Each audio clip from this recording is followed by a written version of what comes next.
नमस्कार, आप देख रहे हैं द पब्लिक वर्ल्ड। मैं सुभाष चौधरी हूं। लोकसभा चुनाव के चौथे चरण का मतदान पूरा हो चुका है और अब पांचवें, छठे और सातवें चरण के लिए चुनाव प्रचार की दृष्टि से सभी दलों के बड़े नेता लगातार अलग अलग राज्यों का दौरा कर रहे हैं। एक तरफ आज प्रधानमंत्री नरेंद्र मोदी ने भी भारतीय जनता पार्टी के प्रत्याशी के रूप में तीसरी बार वाराणसी लोकसभा सीट से अपना नामांकन फाइल किया है, तो दूसरी तरफ अमेठी और बरेली लोकसभा क्षेत्रों में जहां कांग्रेस की प्रतिष्ठा दांव पर है, प्रियंका गांधी ने चुनाव प्रचार का जिम्मा संभाल लिया है। कभी वो बरेली में लोगों को नुक्कड़ सभाओं को संबोधित करते हैं या फिर उनके डोर टू डोर लोगों से मिलने के लिए जा रहे हैं, तो दूसरी तरफ अमेठी में भी वो लगातार छोटी छोटी सभाओं को संबोधित कर आम मतदाताओं तक पहुंचने की कोशिश कर रही हैं। इसी क्रम में आज प्रियंका गांधी अमेठी में हैं और उन्होंने लगातार कई सभाओं को संबोधित किया। उनके साथ उनकी पार्टी के प्रत्याशी कन्हैया लाल शर्मा भी मौजूद थे। प्रियंका गांधी ने आज अमेठी के लोगों को संबोधित करते हुए अपने पिता पूर्व प्रधानमंत्री स्वर्गीय राजीव गांधी की चर्चा, उनका अमेठी के विकास में योगदान को लेकर जो बातें कही, उससे लोग भावुक हो गए। प्रियंका गांधी ने राजीव गांधी के योगदान की चर्चा की और उन योजनाओं के बारे में विस्तार से जिक्र किया जिसको लेकर राजीव गांधी अमेठी आए थे, चाहे वह इंडस्ट्रियलाइजेशन की बात हो, चाहे वहाँ पेट्रोलियम इंस्टीट्यूट की बात हो, चाहे अन्य किसी संस्थान की बातें हो, चाहे वह अस्पताल खोलने की बात हो या फिर वहाँ की सड़कों के विकास को लेकर जो राजीव गांधी ने काम किए थे, उसका जिक्र उन्होंने बारंबार किया। साथ ही राजीव गांधी का वहाँ के लोगों से, आम किसानों से जब वो गांव जाते थे, किस प्रकार का उनका आत्मीय संबंध था, कैसे लोग उनका हाथ पकड़कर उन्हें कभी डांट भी लगा देते थे तो कभी उन्हें पुचकारते भी थे अपने परिवार के सदस्य की तरह। उसका बारंबार जिक्र करते हुए लोगों को याद दिलाया कि कांग्रेस पार्टी ही अमेठी का विकास कर सकती है और उन्होंने इस बार कन्हैया लाल शर्मा को अपना प्रत्याशी बनाया है, जो कन्हैया लाल शर्मा पिछले 40-42 वर्षों से उसी अमेठी में जमे हुए हैं।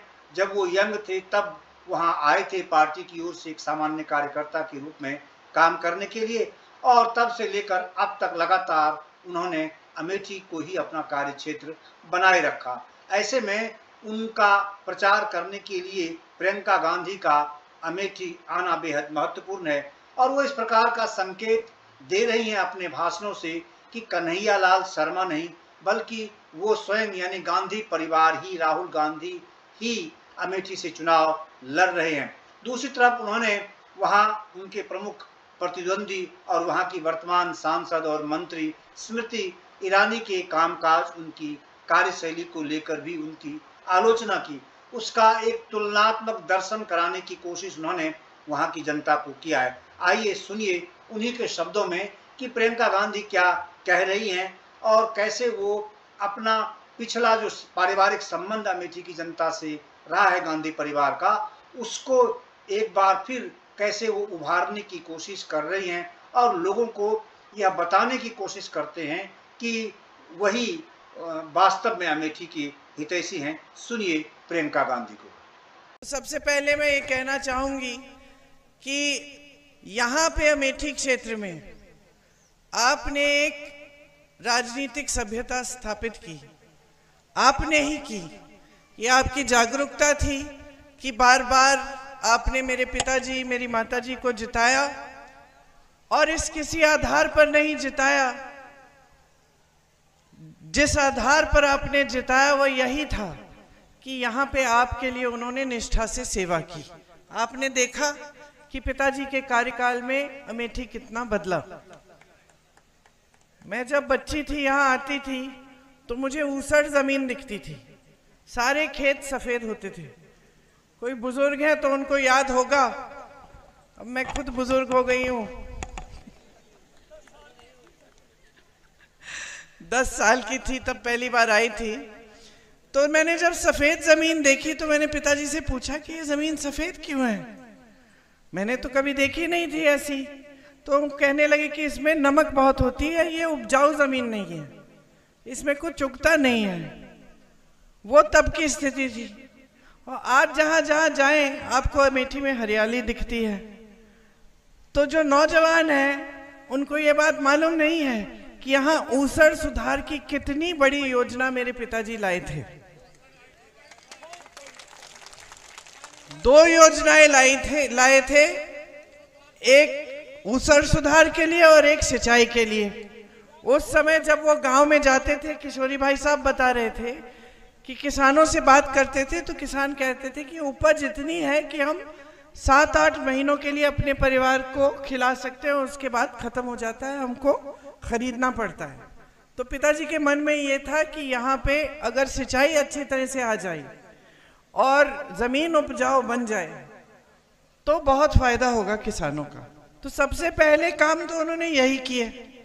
उसके बाद उन्होंने विकास के कार्य किए, बड़े बड़े उद्योग खुलवाए, यहाँ BHEL, HAL बड़ा अस्पताल खुलवाया, संजय गांधी अस्पताल, और ऐसे तमाम काम किए।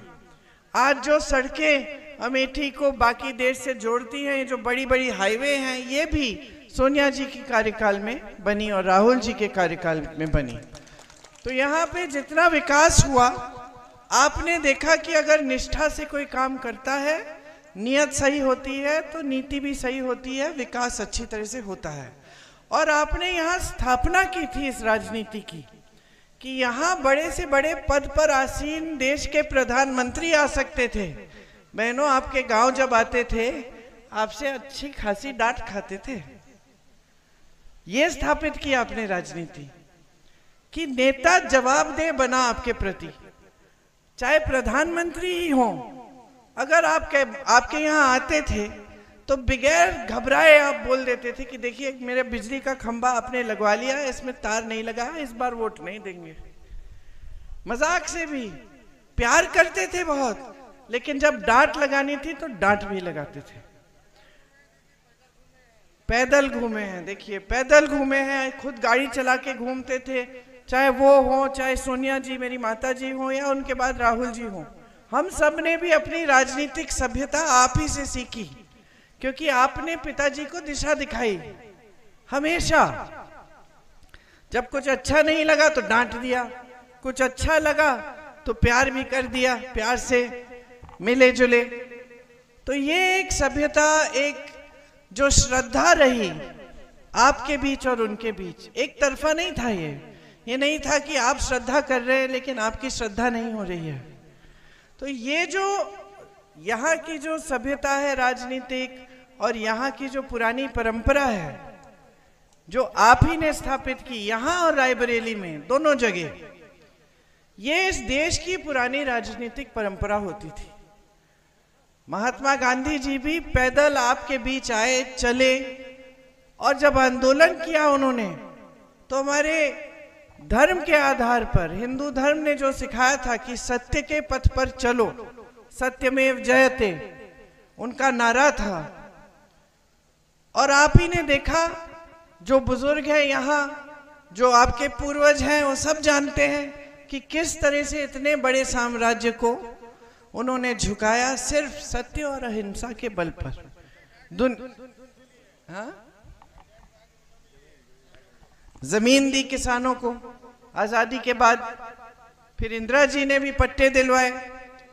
तो ये सब काम थे जो मिलजुल कर हुए जब जनता और नेता एक साथ काम करते थे। मतलब नेता का इतना घमंड अहंकार नहीं होता था कि जनता के प्रति कोई जवाबदेही नहीं है। तो ये आपने यहाँ स्थापित किया, यहीं से शुरुआत हुई।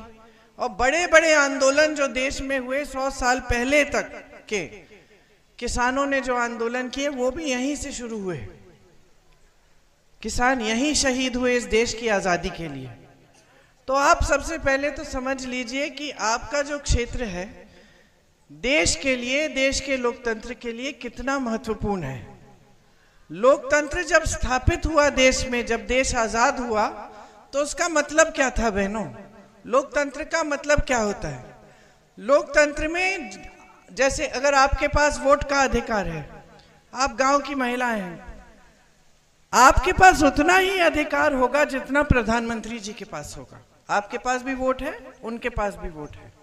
लोकतंत्र ने आपको ये शक्ति दी है कि कोई बड़ा छोटा नहीं है, कोई अमीर गरीब नहीं है। लोकतंत्र के लिए आपको भी एक वोट, इनको भी एक वोट, हमको भी एक वोट दिया गया है, और इस वोट से आप अपना भविष्य बदल सकते हैं, अपने अधिकारों को मजबूत कर सकते हैं। आप एक नई सरकार चुन सकते हैं कि भाई आपके लिए काम क्या करेगी, वो समझ के अपनी जागरूकता से। तो यहाँ की परंपरा जागरूकता की रही है, लोकतंत्र को मजबूत रखने की रही है। अब पिछले 5-10 सालों में यहाँ एक नई राजनीति आई, उसमें सेवा का नाम नहीं था, श्रद्धा का नाम नहीं था। आपकी जो सांसद हैं वो यहाँ सिर्फ एक मकसद से आई। क्या था मकसद उनका, कौन बताएगा? राहुल जी को हराना। उनका एक ही मकसद था कि यहाँ आकर राहुल गांधी के खिलाफ चुनाव लड़ेंगी और राहुल गांधी को हराएंगी, यही मकसद था। इस मकसद के लिए उन्होंने तमाम झूठ फैलाए। हमने आपके लिए वो समूह की परियोजना शुरू की थी, महिलाओं के लिए, बहुत महिलाएं उसमें थी। उन्होंने कहा हम उसके जरिए आपसे जमीन लूट रहे हैं। सारा पूरे देश में फैला लिया कि हम जमीन लूटने के लिए ये परियोजना बनाई। तो अब जितनी भी महिलाओं को लाभ हो रहा था उन परियोजना के होने से, बंद हो गया। परियोजना ही आस्ते बंद करनी पड़ी, तमाम केस डाल दिए उन पे। उनका मकसद हमेशा से नकारात्मक रहा है, कोई सकारात्मक मकसद नहीं रहा। तो यहाँ इसलिए नहीं आए क्योंकि आपके प्रति श्रद्धा थी, या आपके साथ एक रिश्ता था, या फिर आपका विकास कराना था।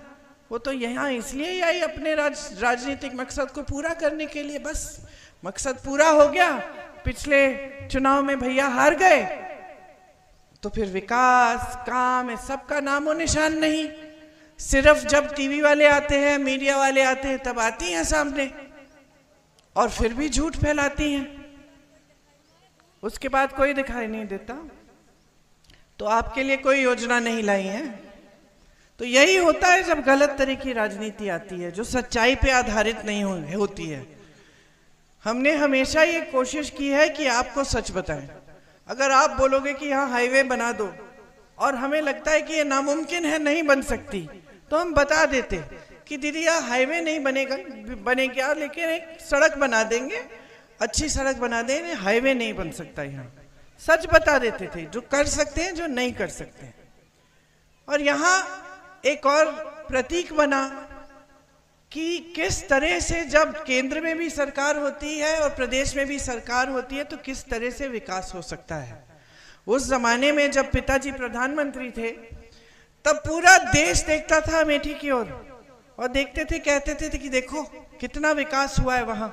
बल्कि तब आलोचना ये होती थी कि राजीव गांधी जी सारा विकास का जितनी भी निधि है अपने ही संसदीय क्षेत्र में डाल रहे हैं, ये आलोचना होती थी। लेकिन ये आलोचना कभी नहीं हुई कि यहाँ विकास नहीं हो रहा है। तो ये सब आपकी परंपरा रही है। आज देश में जो राजनीति है, कमाल की राजनीति है। आज का जो भाजपा का जो नेता है, चाहे वो प्रधानमंत्री हो, चाहे आपके यहाँ के सांसद हो, ये सब सोचते हैं कि जनता के प्रति कोई जवाबदेही नहीं है, क्योंकि इन्होंने धर्म के आधार पर आकर आपसे वोट ले लेना है। तो मैं किसी के घर गई, यूपी में, जब मैं फिरोजाबाद में मैं काम कर रही थी, किसी के घर गई, एक महिला थी घर में। तो मैंने पूछा कि पानी आ रहा है? नहीं। अच्छा, सड़क बन गई तुम्हारी? नहीं बनी। बिजली आती है? नहीं, 2-2 घंटे आती है। रोजगार मिला किसी को? नहीं मिला। बच्चे पाठशाला जाते हैं, हाँ कोई अध्यापक नहीं आता, हम लोग जो पढ़ा सकते हो पढ़ा लेते हैं। फिर मैंने पूछा अच्छा वोट किसको देंगी? तो कहती है उसी विधायक को देंगे जिसको पिछली बार दिया है। और मैंने कहा उससे पहले? कहती उसी को दिया। तो मैंने कहा तो काम क्या किया इसने तुम्हारे लिए? कहती है कुछ नहीं किया दीदी। मैंने कहा फिर क्यों वोट दे रहे हो? हमारी जाति का है और हमने शपथ ली है धर्म के नाम पर, भगवान के नाम पर, हम भाजपा को ही वोट देंगे। हंस रही हो? अच्छा हंस रही हो। नौजवानों समझ जाओ ये चीजें। मतलब अंधे होकर आप वोट दे रहे हैं। तो मैंने समझाया कि आप तो वोट दे रहे हैं इनको भगवान के नाम से, धर्म के नाम से, लेकिन इनकी जवाबदेही कहाँ है? कुछ काम नहीं कर रहे हैं। ये सोच रहे हैं कि 5 साल बाद आएंगे, फिर से वही बातें, आपके घर आके दुरदुरिया कर लेंगे, आपको बोलेंगे भगवान के नाम वचन दो कि आप हमें वोट देंगे, आप वोट दे देंगी।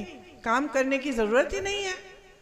तो आपने जब इस राजनीति को उभरने दिया तो जनता के प्रति जवाबदेही खत्म कर दी है। लगभग 10 सालों में प्रधानमंत्री जी तक के व्यक्ति जो इस देश का सबसे बड़ा पद संभाले हैं, वो भी इतना आदर नहीं करते हैं इस देश की जनता का कि अगर चुनाव में आए हैं प्रचार करने के लिए, वोट मांगने के लिए, तो कम से कम जनता को इतना बता दें कि 10 सालों में किया क्या है आपके लिए।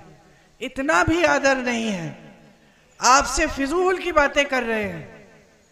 आजकल मैं देखती हूं, मुझे यकीन नहीं होता कि ये देश के प्रधानमंत्री हैं। कभी कह रहे हैं कि सावधान रहो, अब और हंसोगी सावधान रहो, कांग्रेस पार्टी वाले एक्सरे की मशीन लाएंगे तुम्हारे घरों में और वो एक्सरे की मशीन तुम्हारे मंगलसूत्र, तुम्हारे गहने को खोज लेगी और कांग्रेस वाले उसको चुरा के किसी और को दे देंगे। ये बात कह रहे हैं। कोई कम नहीं, हमारे देश के प्रधानमंत्री कह रहे हैं। एक जगह तो गुजरात में उन्होंने कहा कि अगर तुम्हारी 2 गाड़ियां हैं, एक गाड़ी चोरी हो जाएगी, और अगर 2 घर हैं तो ये कांग्रेस वाले एक घर ले लेंगे, और अगर 2 भैंस हैं तो एक भैंस चोरी करके कांग्रेस वाले ले जाएंगे। ये बातें हमारे प्रधानमंत्री कर रहे हैं। अब हम लोग, तुमसे छोटी थी मैं, जब मेरे पिताजी ने मुझे भेजा यहाँ प्रचार करने के लिए, तो मैंने पिताजी से पूछा कि भाई क्या कहूँ मैं जनता को? तो उन्होंने किसी भैंस की बात नहीं की। उन्होंने कहा जनता को ये सुनाओ कि हमने क्या काम किए हैं और समझाओ कि अगर हमें वोट मिलेगा तो हम और भी काम करके दिखाएंगे। तो उस समय का प्रधानमंत्री, और सिर्फ राजीव जी नहीं, उनके बाद वाले भी, यहाँ तक कि मैं कहूंगी कि भाजपा के भी जो वाजपेयी जी थे, वो एक सभ्य इंसान थे। जनता के प्रति उनका आदर भी था और उनको ये भी समझ थी कि जनता के प्रति कुछ जवाबदेही है, कुछ काम करना है। आज के जो नेता हैं, कहीं आपने सरकार चुन ली, उनको पसंद नहीं आई, किसी और पार्टी की चुन ली, घूस दे के, डरा धमका के, तमाम गलत काम करवा के विधायकों से पलटवा देते हैं सरकार। खुलेआम करते हैं ये काम। कोई शर्म नहीं है कि लोकतंत्र को आप कमजोर कर रहे हैं। सब जगह मीडिया भी बताती है कि इस विधायक को 100 करोड़ मिले, उस विधायक को 50 करोड़ मिले, और दल बदल दी, और कोई कुछ कह नहीं रहा है। देश के प्रधानमंत्री आपको ये नहीं गिना सकते कि एक काम क्या किया है इन्होंने किसानों के लिए, लेकिन सारी इधर उधर की बातें करेंगे ताकि आपका ध्यान भटक जाए। कहते हैं कि मोदी जी अकेले हैं, भ्रष्टाचार के खिलाफ अकेले काम कर रहे हैं, इसीलिए सारे उनके पीछे पड़े हुए हैं। और सबसे बड़ी भ्रष्टाचार की स्कीम तो उन्होंने ही निकाली है। पहले नेता भ्रष्टाचार अगर करता भी तो छुप छुप के करता, इन्होंने तो स्कीम बना दी सरकारी, इलेक्टोरल बॉन्ड कि जो जो चंदा देगा उसका नाम गुप्त होना चाहिए। तो जितने भी गलत काम हैं जो नहीं होने चाहिए वो तो हो रहे हैं। देश की सारी संपत्ति बड़े बड़े खरबपतियों को दी जा रही है। अब मुझे बताओ बहनें, आप दुकान जाती हो, मन में होता है कि 5 चीजें खरीदूंगी, कितनी खरीद के लाती हो? 2, कम से कम 3 चीज तो आप छोड़ देती हो, सोचती हो कि चलो इतनी जरूरी नहीं है, बाद में ले लेंगे, है ना? क्यों? क्योंकि पैसे पूरे नहीं हो रहे हैं। आप भी मजदूरी करती हो, खेती में किसान मजदूरी करता है, सुबह से शाम तक काम करता है। आज तो पिछले 6 सालों से ये भी समस्या है कि रात को जाके पहरेदारी करो अपने खेतों की। ये काफी नहीं था, ये काफी नहीं था कि आपका पसीना बहा रहे हैं ये लोग पूरे दिन। ये काफी नहीं था कि आपको धूप में काम करना पड़ रहा है। आपके हर खेती के सामान पे जीएसटी डाल दिया, हर सामान को महंगा कर दिया, पेट्रोल डीजल महंगा, सब कुछ महंगा, खेती से आप पहले से ही कमा नहीं रहे हो, ऊपर से आवारा पशु की समस्या, जिसको रोकने के लिए कुछ नहीं किया इन्होंने। 7 साल बीत गए हैं, रोज रात को अब अपने आदत भी बना दी है।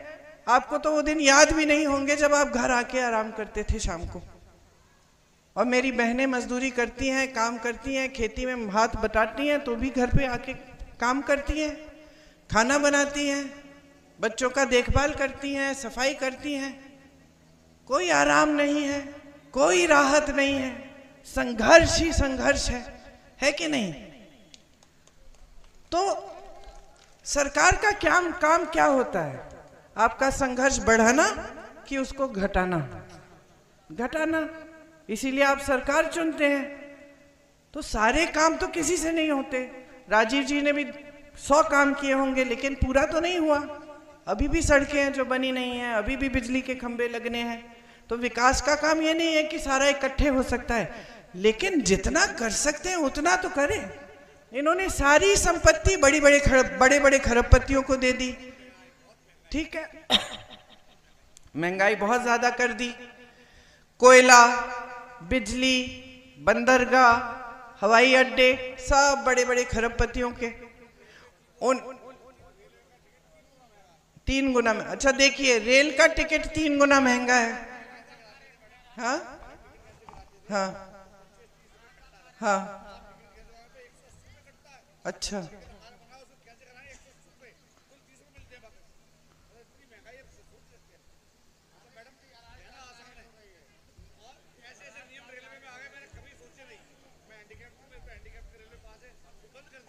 और फिर आपके लिए भी कोई सुविधा नहीं है, कोई सुविधा नहीं है।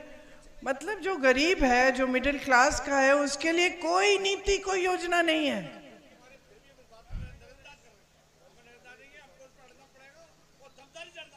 आपको क्या करना पड़ेगा? एक बहुत सीधी सी बात है। आपको हर चुनाव में ना जनता को आवाज उठानी चाहिए कि ये चुनाव मेरे मुद्दों पे लड़ो, बस इतना ही है, सीधी सी बात है। मुझे नहीं सुनना भैंसों के बारे में, मंगलसूत्रों के बारे में, मुझे नहीं सुनना।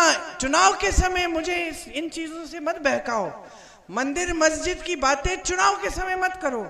चुनाव के समय ये बात करो कि मेरी सड़क कौन बना रहा है, मेरे बेटे को रोजगार कौन दे रहा है, मेरी बेटी को सक्षम कौन बना रहा है, मैं अपने पेट को कैसे भरूंगी। ये काम करने हैं, ये बात करो चुनाव के समय। ये देखिए, अगर आप जागरूक बनेंगे ना तो यही होगा। मजबूर हो जाएंगे नेता। एक समय में नेता मजबूर होता था। आपके सामने बड़ा सा बड़ा नेता आता था तो जानता था काम नहीं करेगा, वोट नहीं मिलेगा। आज एकदम प्रथा बदल गई है। आज वो सोच रहे हैं धर्म के नाम पर कुछ भी कर ले। सारे खरबपतियों को सारी संपत्ति दे दी, कर्ज माफ हो रहे हैं उनके। 16 लाख करोड़ रुपए कर्ज माफ हो गए उनके पास पहले से हजारों करोड़ हैं। और यहाँ उत्तर प्रदेश में किसान आत्महत्या कर रहा है क्योंकि 1 लाख का कर्ज लेता है, 50,000 का कर्ज लेता है, चुका नहीं पा रहा है, खेती से कमा नहीं पा रहा है, खाद मिल नहीं रही है, कुछ खरीद नहीं पा रहा है, अपने बच्चों को भूखा रख रहा है। आज छोटे से छोटे गांव में, दूर दराज इलाकों में आज छोटा सा छोटा गरीब परिवार अपने बच्चों को शिक्षित करना चाहता है। आज वो जमाना नहीं है भाई साहब कि बच्चा बड़ा हुआ और उसको भेज दिया खेती में मजदूरी करने। नहीं है वो जमाना। आज जमाना ये है कि आप कर्ज लेंगे, आप मेहनत करेंगे, खून पसीना बहाएंगे, कुछ भी जुगाड़ करेंगे, लेकिन बच्चों को शिक्षित करेंगे ताकि बच्चा बड़े होकर रोजगार ले। और स्थिति क्या है?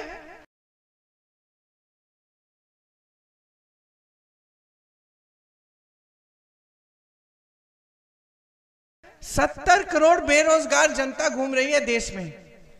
30 लाख पद, जहां सेना में रोजगार मिलता था लोग दौड़ लगाते थे बच्चे। मैं देखती थी 3-4 बजे सुबह तक। मैं जब काम कर रही थी यहाँ 2-3 साल पहले, तो हर गांव में सब दौड़ लगाते थे, परिश्रम करते थे सेना में भर्ती करने के लिए। क्या हुआ? मोदी जी अग्निवीर की स्कीम ले आए कि 4 साल सेना में काम करो, घर जाओ वापस, बेरोजगार हो जाओ, फिर से शहीद हो गए देश के लिए। तो शहीद का दर्जा ही नहीं मिलेगा, पेंशन ही नहीं मिलेगा शहीद का। पुरानी पेंशन मिलती थी अधिकारियों को, आज पूछिए वो भी सुरक्षा नहीं है। जीवन भर काम करेंगे, पुराना पेंशन नहीं मिलेगा, कोई नया पेंशन बना दिया है। तो आपके लिए ना सुरक्षा है, ना कोई योजना है आपको आगे बढ़ाने के लिए। तमाम बेरोजगार है और सारी संपत्ति, सारी नीतियां बड़े बड़े उद्योगपति के लिए बन रही हैं। ऊपर से जो टीवी के चैनल हैं, जो मीडिया है, जो आपको दिखाती है सुनहरे सपने, वो भी सभी बड़े खरबपतियों ने खरीद रखे हैं। तो आपको तो वही दिखाएंगे जो मोदी जी चाहेंगे, इनकी साठगांठ है। तो सच्चाई क्या है, कौन बताएगा? सच्चाई क्या है? सच्चाई वो है जो आपको दिखाया जा रहा है, जो मोदी जी बड़े बड़े मंचों पे कह रहे हैं कि देश बड़ा आगे चल रहा है, अब अर्थव्यवस्था बहुत मजबूत हो गई है। 10 सालों में इतना काम नहीं हुआ जितना 70 सालों में हुआ था।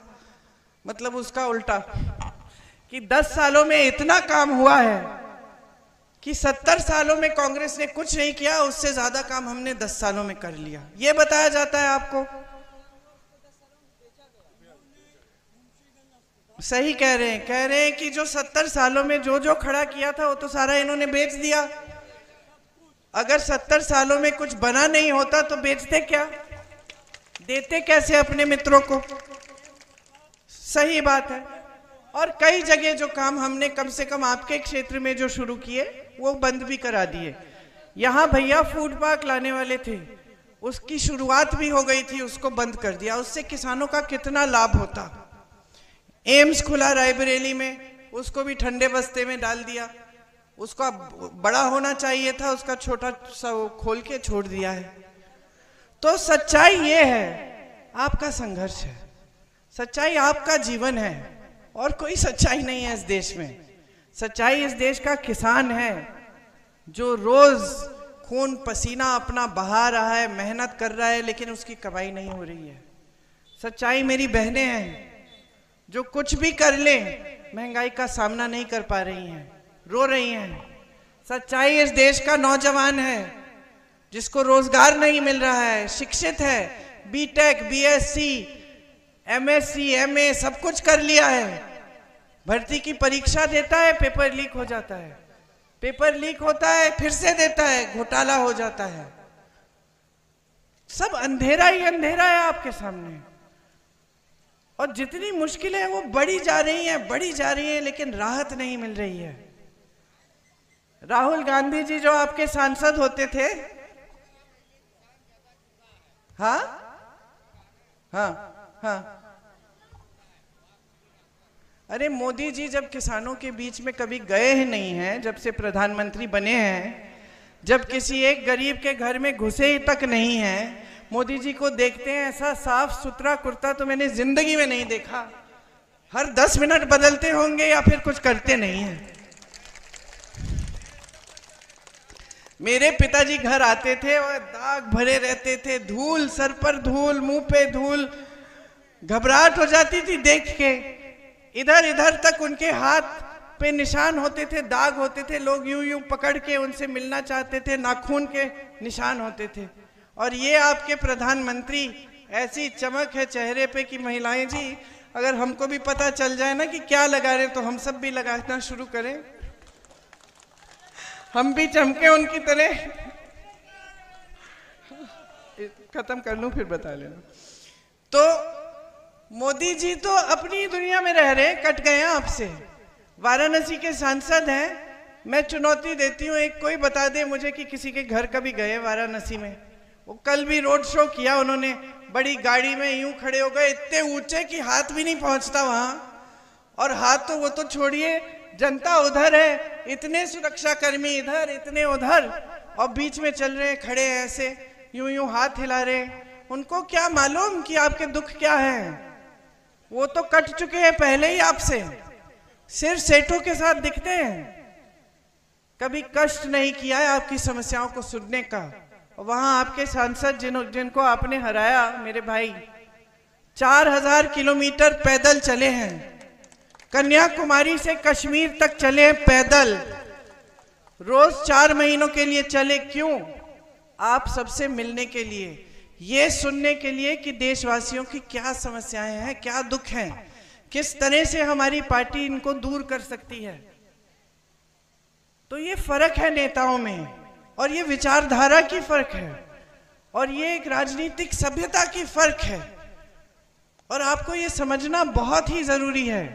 आज कांग्रेस पार्टी आपके लिए कुछ गारंटी लाई है, मैं अभी बताऊंगी कि क्या है ये गारंटी, और आप फिर सोच सकते हैं कि ठीक है, अब ये भी हमको सुना रही हैं, चुनाव के समय चली जाएंगी, क्या पता करेंगे कि नहीं, है ना। तो कैसे, प्रमाण क्या है?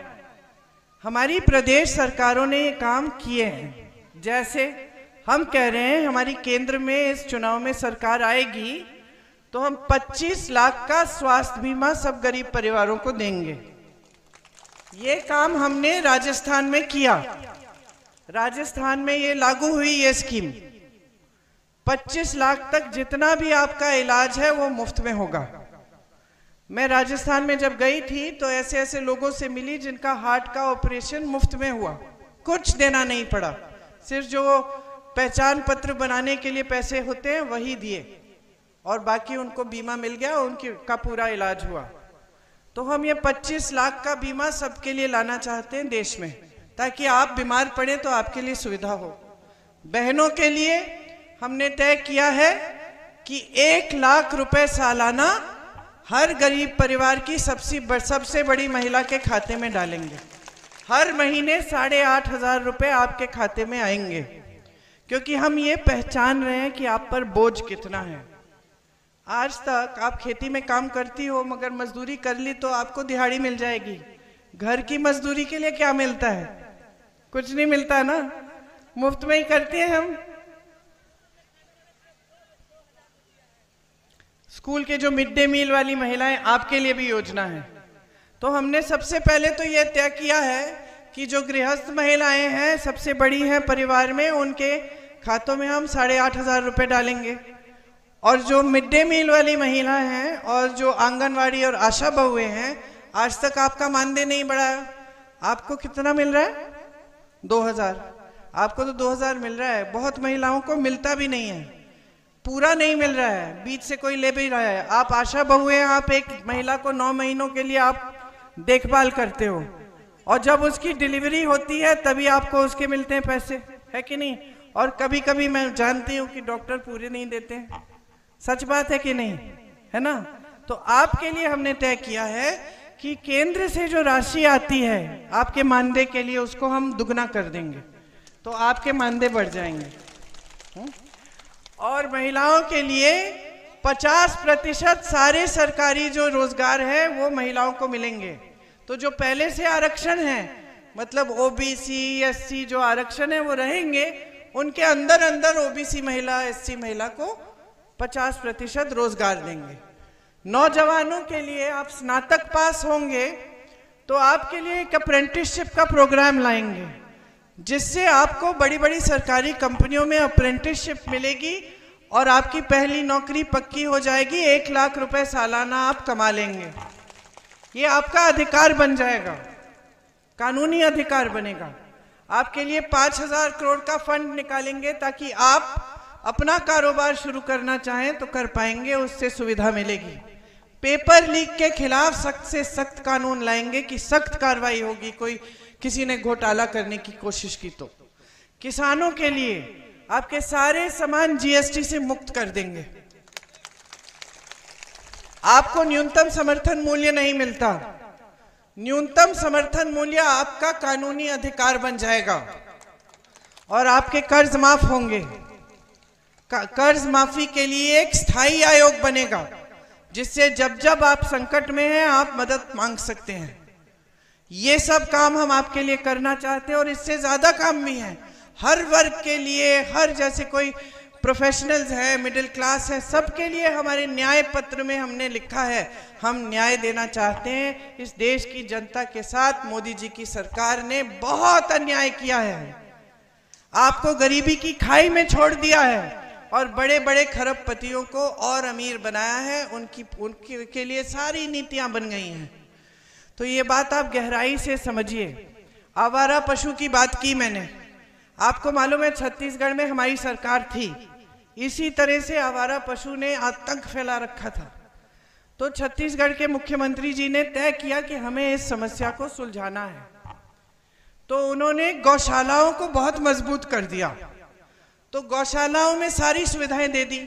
यहाँ की गौशाला देखिए आपने, ये धर्म की बात करते हैं, गौ माता की बात करते हैं, और गौशाला में छप्पर तक नहीं लगाते। पानी नहीं है, चारा नहीं है, गैया ऐसे ही लेटी हुई है, धूप में मर जा रही है। मैंने देखे वो वीडियो, 2 साल पहले निकले थे सारे, 50 गाय ऐसे ही सूख के मर रही थी। कोई कुत्ते खा रहे थे उनके घाव, बुलडोजर से उनको दफनाया जा रहा था। वहां छत्तीसगढ़ में हमने अच्छी अच्छी गौशालाएं बनाई, उसमें महिलाओं को रोजगार दिया, ताकि जो दूध मिल रहा था वो गांव तक पहुंच पाए। उसमें से खोया, बर्फी, दही कैसे बनाना है, उसकी पैकेजिंग के लिए कि अच्छी तरह से पैकेजिंग हो तो अच्छी तरह से बेच पाएंगे। ऐसी महिलाओं से मिली जिनका 60-70 हजार रुपए की कमाई हो गई थी गौशाला से। और एक और बात की हमारी सरकार ने, सुन लो कितनी अच्छी बात है, कि उन्होंने कहा कि हम गोबर खरीदेंगे। तो गोबर खरीदने से क्या हुआ कि जनता ने कहा अच्छा गोबर खरीद रही है सरकार, तो चलो हम पशु रख लेते हैं घर पे, हमारी आमदनी हो जाएगी। गोबर खरीद के सरकार ने गोबर गैस बना के आपके घरों में भेजा, तो सब खुश, आवारा पशु भी खुश, उसको खाने को मिल रहा था, उसकी देखभाल हो रही थी। आप खुश हो गए क्योंकि आपके गांव तक दूध भी पहुंच रहा है, गैस भी पहुंच रही है, रोजगार भी मिल रहा है बहनों को। आज कर्नाटका में कांग्रेस की सरकार है, वहां सारी बहनें फ्री में बस में यात्रा करती हैं, ऐसे घूम रही हैं कि पहले कभी नहीं घूमी। तीर्थ यात्रा कर रही हैं, अपने मायके जा रही हैं, रिश्तेदारों से मिलने जा रही हैं, हमने फ्री कर दिया सारा। आज कर्नाटका तेलंगाना में जिस तरह से हम स्कीम पूरे देश में लाना चाहते हैं कि आपके खातों में 8,500 रुपए डालेंगे, वहां अभी पहले से ही 2,000 रुपए जा रहे हैं हर बड़ी महिला के घर। तो प्रमाण है कि हमने काम करके दिखाया है। आप यहां तो जानते ही हैं, तो सिर्फ आपसे एक आग्रह है, पिताजी की कर्म भूमि है, उनके प्रति दिल में मेरे बहुत श्रद्धा है, आपके प्रति श्रद्धा है, क्योंकि आप वही जनता है जिन्होंने हमारी पूरे परिवार को आगे बढ़ाया, हमें सब कुछ दिया। तो एक ही आग्रह है कि जब आप अपना वोट डालोगे ना, तो जागरूकता और विवेक से डालो, समझ लो कि इसका क्या मतलब है, अगले 5 सालों में आपके भविष्य में क्या होने जा रहा है। इसको हल्के में मत लो, आप किसी के कहने पे मत डालो। आपको हम बता रहे हैं कि कांग्रेस पार्टी ने ये सब काम किए हैं, किसी से पता कर लो, कोई जान पहचान है, यहाँ से पलायन करके तमाम लोग गए हैं, पूछो कि ये सच है, प्रमाण लो और फिर अपना वोट डालो। अपना वोट अपने भविष्य को मजबूत करने का होता है, अपने लोकतंत्र, अपने संविधान को मजबूत करने का होता है। इससे आप ही का भविष्य बनेगा। नेताओं को कोई परवाह नहीं है, ज्यादातर नेता बना देते हो तो भूल जाता है। तो जवाबदेही तो आपको लानी है, समझ लीजिए आप इस बात को। अब यहाँ किशोरीलाल शर्मा जी आपके प्रत्याशी हैं, आइए आगे। इनको 40 सालों से इन्होंने सेवा ही की है अमेठी की, गांव गांव को जानते हैं। आप किसी भी सड़क पे ले जाओ, बता देंगे कि कब बनी, किसने बनाई, कहाँ पे टूटी थी, किधर मरम्मत हुई और कहाँ पे अभी फिर भी ठीक करनी है। किसी की भी समस्या हो हम इनको पकड़ाते थे, आप दरख्वास्त देते थे, हम दरख्वास्त इनको देते थे, बोलते थे जाइए जांच करिए और यहाँ पे समस्या हल करिए। तो समस्या हल कैसे करनी है वो भी जानते हैं, आपके बीच घुल मिलते हैं, आपको अच्छी तरह से पहचानते हैं, तो आपकी समस्याओं को भी समझते हैं। और फिर इन्होंने हमारे जैसे राजनीति के बारे में हमारे पिताजी से सीखा। एक सभ्यता रही है हम सबकी कि हम आपकी श्रद्धा करते हैं और इनकी भी है। तो इनको भारी से भारी बहुमत से जिताइए। यहाँ से एक बार फिर वही पुरानी राजनीति जो सच्चाई की राजनीति थी, सेवा की राजनीति थी, वही वापस लाइए और अपनी खुद की तरक्की करिए। यही कहना चाह रही थी। आप कुछ कहना चाह रही हो ना?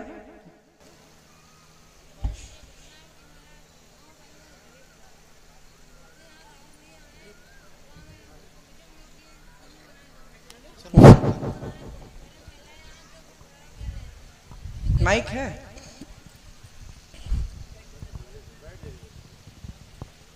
महिला गरीब थी तो वो लोग बहुत परेशान थे। साहूकार 10-10 हज़ार पैसा लेते थे वो। जी मुझे फारिश पड़ी है, पहले ठीक थी मैं, फिर महिलाओं ने समूह बना लिया। मैंने बाद गांव में हम लोग में पैदा गए थे कोषाध्यक्ष, हमारे शेरावाली ग्राम संगठन। आप कोषाध्यक्ष थी? जी दीदी, हमारा ग्राम अच्छा चलता था। जब बहन पैसा लेना होता था वो मेरे पास आते थे कि दीदी पैसा निकला था, हम देते, सबको देते पैसा। देवा जाए काम करके वो लोग वापस करते हैं, वो जमा करते हैं, हम लोग को जमा करने से पैसा। तो बहनों ने लिया, घर बनाया, पढ़ाया, अपना काम बढ़ाया अच्छे से। दीदी सब होते हुए काम अच्छा चला। सारी बहनों ने इतनी अच्छी मदद किया कि राहुल भैया को हम जिता के आगे बढ़ाएंगे। सब बहनों ने, मेरे पूरे गाँव बहनों ने जिताया, आगे बढ़ाया। और वहाँ कोई नहीं वो था। परियोजना का कार्यक्रम जो था ना, वो आपको मालूम है कैसे शुरू हुआ? जी जी मालूम है पूरा। मैं हैदराबाद गई हूँ। अच्छा जी मैं गई हूँ, मैंने पूरे प्रदेश में काम यहाँ किया है। जौनपुर बहुत दूर गई मैं। तो उस समय सुविधा होती थी। हाँ मैं लेकिन क्योंकि इन्होंने इतना बड़ा आक्रमण किया इस पे, हाँ दीदी, और इन्होंने कहा कि हम जमीन चुरा रहे थे और पता नहीं क्या क्या क्या, मेरे ग्राम संगठन पैसा बंद कर दिया। तो इसको बंद करना पड़ा। बंद कर दिया, पैसा भी नहीं मिला। वो मैंने जानती थी। कोशिश करते हैं, देखते हैं, कोशिश करते हैं ऐसा कुछ दोबारा शुरू करने का। ऐसा अच्छा है, ठीक है, आगे बढ़े। साहूकार छुट्टी पा गई। ठीक है बहन, पूरी कोशिश करेंगे। ठीक है, धन्यवाद, धन्यवाद, जय हिंद।